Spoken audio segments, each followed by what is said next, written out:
Hello, ladies and gentlemen.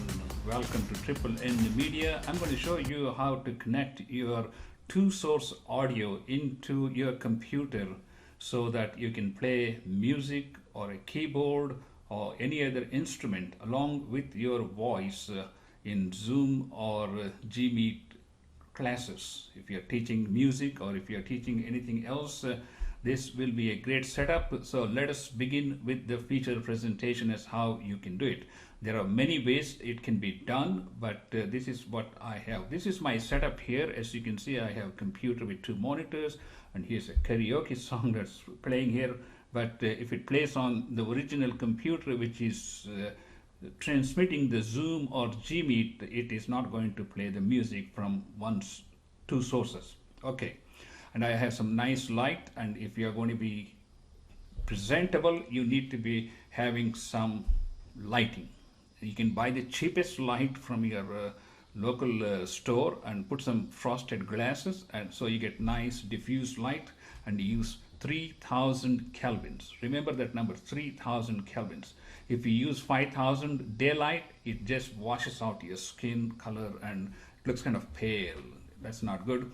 And 2600, the old-fashioned lights, they turn everything yellow. So this is sort of midway, and it's soft, and these frosted glasses are very important to make sure that you get a soft diffuse light. But there are some very important things here I want to tell you. Of course, I have monitor speakers, which I use routinely when I'm watching YouTube or doing any other presentations. But now the speakers are turned down altogether. Here I have a professional microphone, and the most important thing is this Focusrite 2x2 sound box. The reason I have to have a sound box is because these microphones don't come with power. That means they have to be powered with 48 volts. And that's what the Focusrite box does. And interestingly, it has two channels, which right now my microphone is hooked up to both right and left channel, but I'm going to split that in a minute, and I'll show you how I can bring a second source, for example, like an iPad or a keyboard. I brought an iPad, and I'm going to tell you there were some issues with that, but as far as using keyboard, the keyboard one I'm going to be talking about is like the one I have here, which is a very simple one. If you are teaching music classes, this works far better than anything else. Okay, so let's move on, and here's my webcam, of course.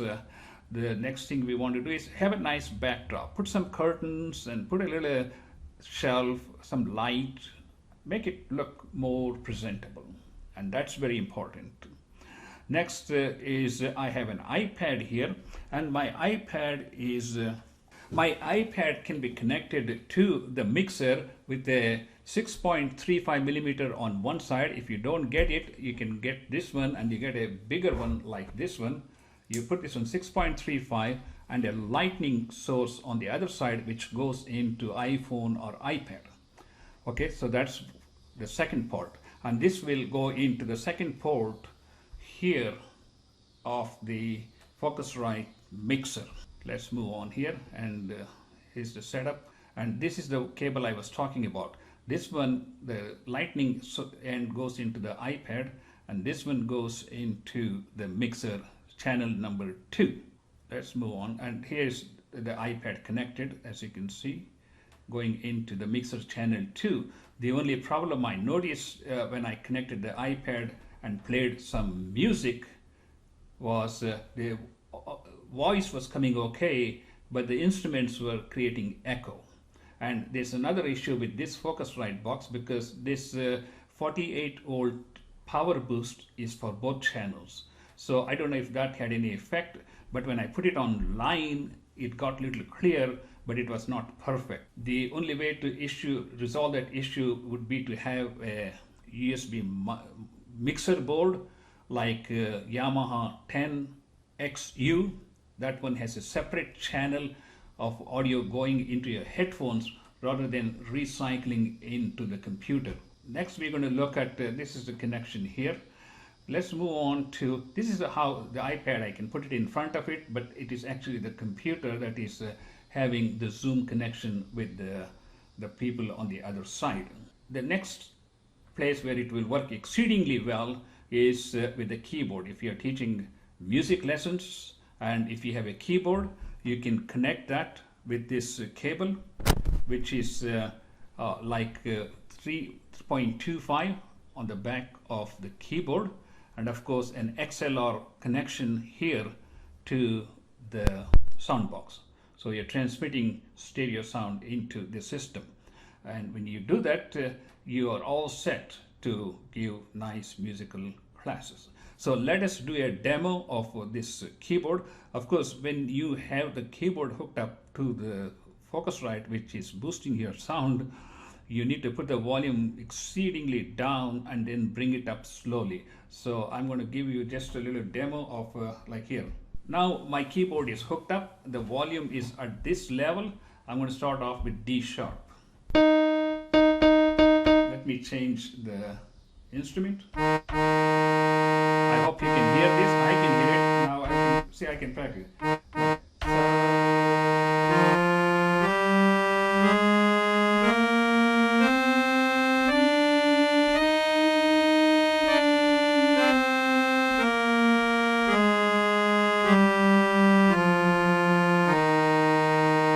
This way you can have the instrument sound coming through the line, so it is not coming through the microphone, which will kind of make it kind of distant, and of course you're going to get a feedback, especially if you're having the speakers on. So when you're doing lessons, you should always turn the speakers down altogether and use headphones like I am using, so that all the sound you're hearing is generated by your voice and by the instrument, whatever you're using, keyboard, guitar, whatever the instrument you're using. So let's try it again.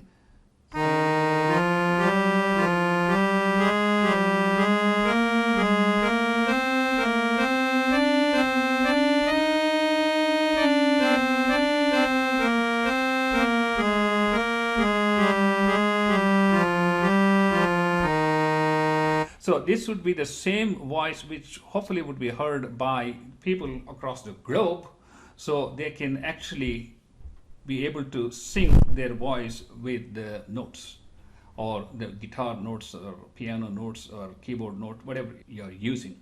And I think that will probably enhance the learning mechanism, and the students can do the same thing on their side.